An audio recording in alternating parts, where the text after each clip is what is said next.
Peace, what's up, everybody in the Varsity Club? This your boy Jay every day, and I'm gonna do a final synopsis on the 2018 NBA Finals. The Cleveland Cavaliers basically got swept by a more loaded team. You can't ask LeBron James to play with a team with Kyle Korver, Kevin Love, J.R. Smith, Rodney Hood, Jordan Clarkson, Tristan Thompson, Larry Nance, and nobody has any defensive tenacity. They lost basically because there was no defensive effort among the team. Like I said in the previous post, if Ty Lue doesn't slow the game down, rough up the game, and get it chippy, Golden State is going to walk to a title. And let me bring up another thing before I even get more into the game. All of these people talking about the synopsis, I'm sorry, not the synopsis, talking about LeBron's lack of success in the finals. Like, you can't call yourself a king, you can't do this, you can't do this, and comparing that shit to Michael Jordan. I'm trying to really think of a time when Michael Jordan played in the finals against a team as loaded as Golden State was. What most people don't realize, LeBron James has lost in the finals 6 times. He's lost to San Antonio twice and Golden State twice. Both of those franchises have basically four titles and 3 titles as franchises. That means a team was put together specifically to go on title runs. So I just wanted to say that for, a certain couple of haters that are sports commentators whose job is to tear down the man and not understand what they're looking at when you're looking at a basketball game. My next point. I think that there was really nothing that LeBron James could do. I mean, he gives you 51 points, and the game 1 is still lost. And another point about people saying, why don't he double this person? Why don't he double this person? If you double, you're going to leave, if you double Durant, you're going to leave Klay Thompson and Steph Curry open for threes. That's damn near giving them a free layup to the basket. The only way that you're going to beat that team in a series is to muck the game up, make it chippy, commit a lot of fouls, press them the whole game, and you have to make that team work. You can't give them no quarter. You can't give them anything to where they're comfortable. They get comfortable in their sets. You gotta slap at the ball. You gotta hack them.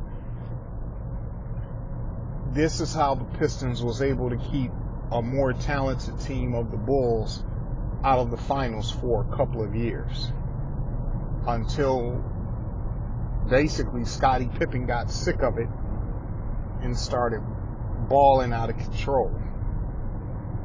And by then it didn't matter, and the league clamped down on it. And as a result of that, as a result of the Pistons, you have the league that you have today. But by giving Golden State free reign in the playoffs, you don't create any urgencies and you don't create any chippiness and you let them get comfortable with shots, you let them get comfortable bringing the ball up, there's no way you should be letting Durant, Draymond Green bring the ball up.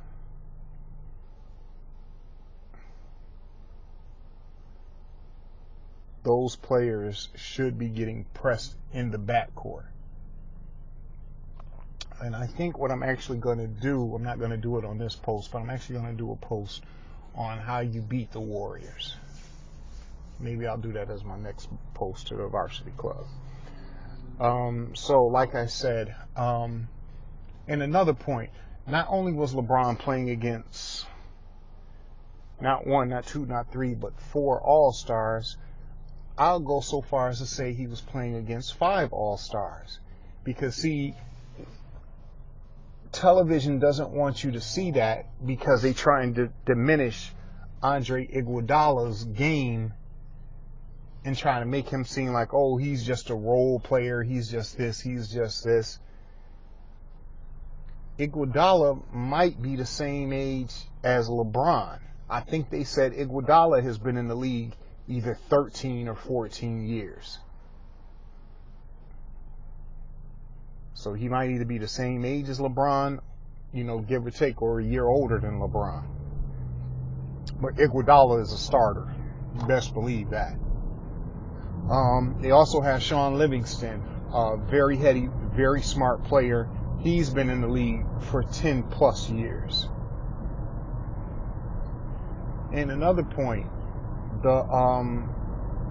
I think they had one dude, Bell, who's a rookie, and another kid, I forget his name, Lonnie or whatever his name is. Very smart players.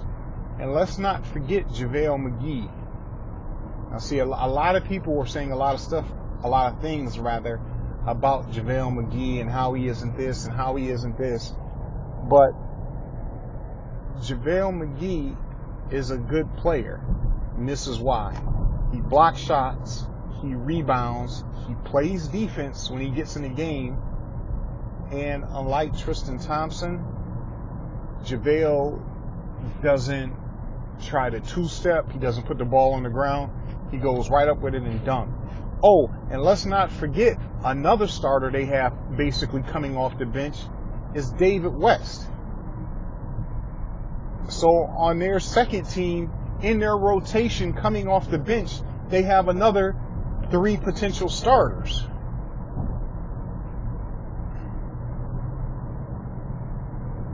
Well, here, I'll even go so far as to say 4. David West, JaVale McGee, Iguodala, and Sean Livingston. So that's why that's what LeBron is playing up against. That's what he's playing up against. So when you hear people talk and how LeBron let himself get swept and how this, look at the matchups. Look who he's playing against. Other than LeBron, I don't think no one can tell me somebody that went to the hole and tried to dunk on somebody.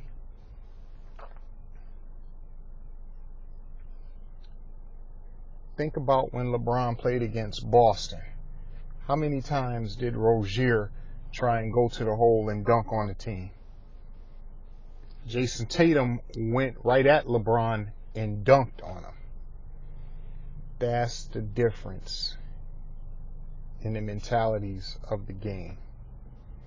I think if LeBron would have went to the finals with that Boston team that he beat, I think he could have gave them a run for their money. I don't think they might have beat them in 7 games, but I think they would have pushed them to 7. Real talk.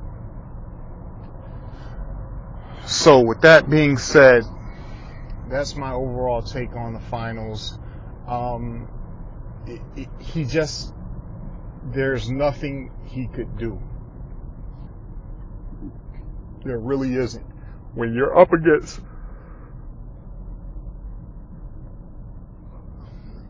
when you're up against certain teams, when you're up against certain players, you are you have to have a mindset as a team. It has to be instilled from the top to the bottom what our overall goal is.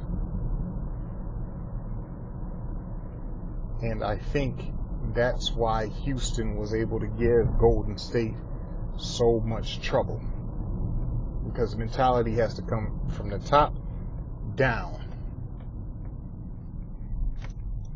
And real talk, it wasn't even D'Antoni so much who applied that mentality so much as it was Chris Paul, more than a lot of other people.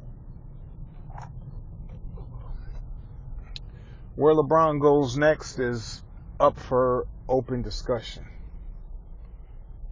However, we'll see what happens when it happens.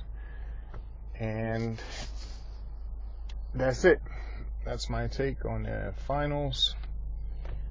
And next talk, okay, I'm going to make a post on how you beat the Warriors. And next post after that is, a look back at the free agency, key free agent acquisitions and signings of the NBA.